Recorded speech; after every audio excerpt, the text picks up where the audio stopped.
Yesterday morning, the United States Secretary of Defense walked to a podium at the Pentagon. Pete Hegseth stood in front of the cameras, in front of the generals, in front of the world, and he said something that no American defense secretary has said publicly in decades. He said, and these are his exact words, "As you expose yourself with your movement to our watchful eye, we are locked and loaded on your critical dual-use infrastructure, on your remaining power generation, and on your energy industry." He then paused. "We'd rather not have to do it, but we're ready to go at the command of our president. At the push of a button." The push of a button, that is the Secretary of Defense of the United States describing in public at an official press conference the deliberate destruction of an entire nation's power grid and energy infrastructure, while a ceasefire is technically still in place, while diplomats are still flying between capitals, while a deal is supposedly still possible. There are 5 days left before the ceasefire expires, and the man responsible for America's military just told Iran and the world exactly what happens if those 5 days run out without an agreement. This is Respect B, and what is unfolding right now is not just a diplomatic crisis, it is a countdown. Stay with me, because by the end of this video you will understand not just what happened yesterday but what it actually means for the next 120 hours. Let's start with what actually happened at that Pentagon briefing, because the headlines only captured part of it. Pete Hegseth did not stand alone at that podium. Beside him was General Dan Kane, chairman of the Joint Chiefs of Staff, the highest-ranking military officer in the United States Armed Forces, and on his other side was Admiral Brad Cooper, the commander of U.S. Central Command, the man who personally oversees every American military asset in the Middle East. When these three men stand together and speak, it is not accidental. Every word is deliberate, every phrase is measured, every sentence has been reviewed, approved, and cleared. So when Hegseth described being locked and loaded on Iran's power generation and energy industry, that was not an off-the-cuff remark, that was a policy statement, and it escalated from there. Hegseth said the naval blockade of Iranian ports will continue, and again, his exact words, for as long as it takes.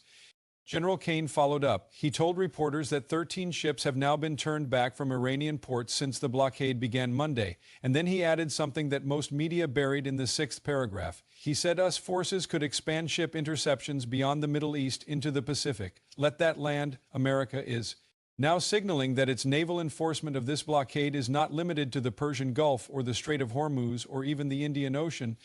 It could extend to any ocean where ships bound for Iran are traveling. This is not a local conflict anymore. The operational footprint being described at that Pentagon briefing covers half the globe. And then Hegseth said one more thing before leaving the podium. He called American media coverage of this war, and this is a direct quote, "incredibly unpatriotic." The Secretary of Defense of the United States, at an official military press conference, attacked the journalists covering the war as unpatriotic. This is the information environment in which the American public is being asked to support a conflict that has already killed 13 of their service members, injured more than 300, and pushed gas to $4.1 a gallon. Now let's talk about what striking Iran's power grid and energy infrastructure actually means in practice, because when Hegseth says power generation and energy industry, he is not talking about military targets. He is talking about the lights going out in Tehran, in Isfahan, in Shiraz, in cities of millions of civilians. He is talking about hospitals losing power, water treatment plants shutting down, refrigeration failing, heating and cooling systems going offline in a country of 90 million people. The United States has done this before. In the 1991 Gulf War, coalition forces destroyed Iraq's electrical grid in the opening days of the campaign. The results were documented extensively by humanitarian organizations over the years that followed. Waterborne disease increased dramatically, child mortality rose, infrastructure that took decades to build was gone in hours. This is not a hypothetical. It is an established playbook, and now Hegseth is telling Iran publicly that this playbook is sitting open on his desk. Why announce it this way? Because the announcement itself is a weapon. Iran's government knows its cities are vulnerable. It knows that its air defense systems have already been significantly degraded by the February 28 strikes. It knows that if America's B-52 bombers, which have already flown over Iranian territory during this war, are given this order, there is very little Iran can do to stop them. The message Hegseth delivered was not aimed at journalists. It was aimed at Tehran. Accept a deal in the next 5 days or face total darkness. But here is where the strategy gets complicated. Iran's parliament speaker, Mohammad Bagher Ghalibaf, the same man who sat across the table from G. Vance for 21 hours in Islamabad, responded this week. He said a ceasefire in Lebanon is, and I'm quoting, as important as a ceasefire in Iran. Without Lebanon, he said, there will be no progress. And former IRG commander Mohsen Rizi went further. He said Iran is prepared for a, quote, prolonged conflict with the United States. He said personally he is opposed to any ceasefire. So you have the American Secretary of Defense threatening to destroy Iran's power grid, and Iran's military leadership publicly saying they are ready for a long war. Both statements made in the same 24 hours. This is what a negotiation looks like when both sides are talking with weapons instead of words.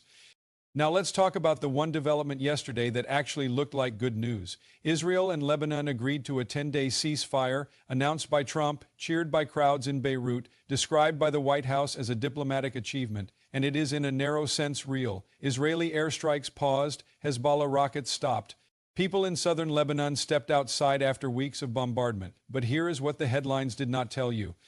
This ceasefire happened not because Israel wanted it, not because Hezbollah was defeated, not because Lebanon and Israel suddenly found common ground. It happened because Iran demanded it. Here is the behind-the-scenes account reported by multiple sources when Trump announced on Thursday morning that Netanyahu and Lebanese President Joseph Aoun would speak by phone now unrefused. He said publicly there is only value in such a call between leaders when there is significant progress on the ground, without real negotiations underway, and certainly without a ceasefire. I will not hold a call with Netanyahu at this time.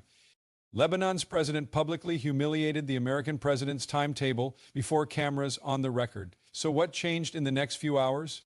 Pakistan's Army Chief Asim Munir, who is currently in Tehran, in direct contact with both Trump and Vance, carried a message to Washington. The message was from Iranian officials, and it was direct. Without a ceasefire in Lebanon, there is no chance of progress in talks between Iran and the United States.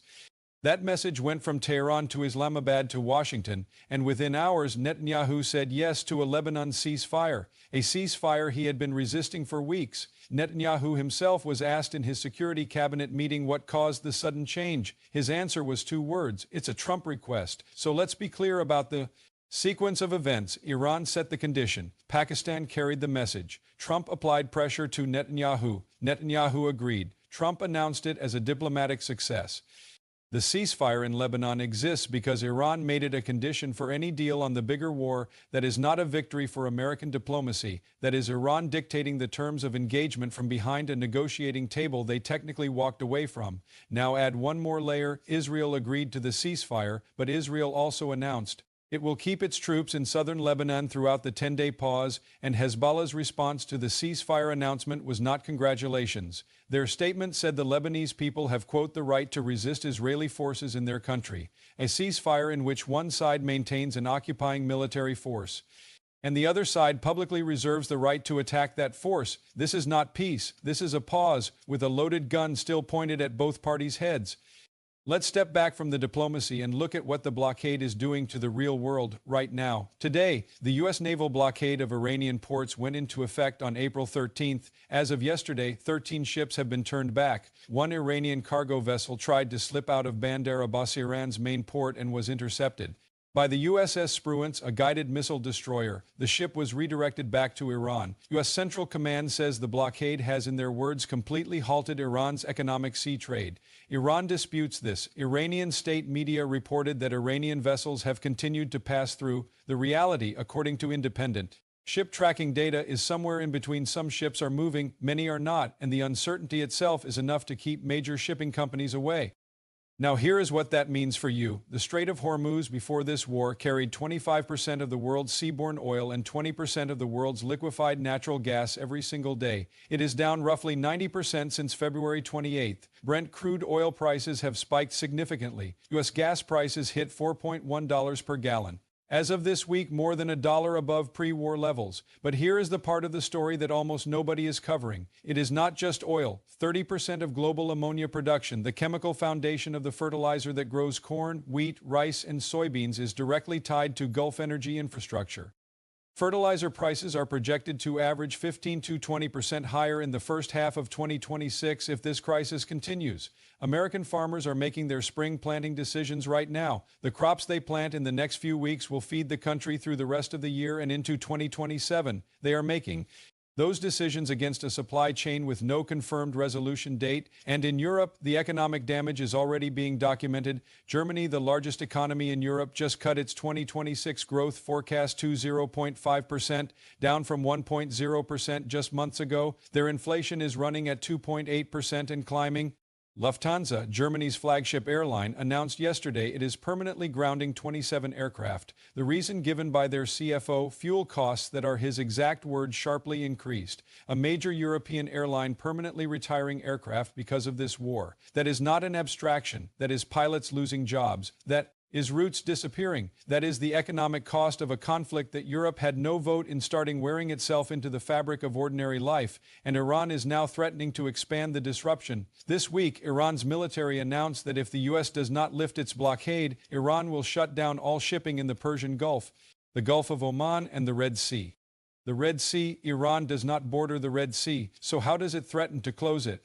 The Houthis in Yemen, Iran's proxy force in Yemen, spent most of 2024 attacking merchant shipping in the Red Sea. They drove up insurance premiums by hundreds of %. They forced shipping companies to reroute vessels around the entire southern tip of Africa, adding weeks and thousands of dollars per shipment. Those disruptions cost European manufacturers billions, and they stopped not because the Houthis were defeated. They stopped because Iran told them to pause. Iran is now signaling it may tell them to resume.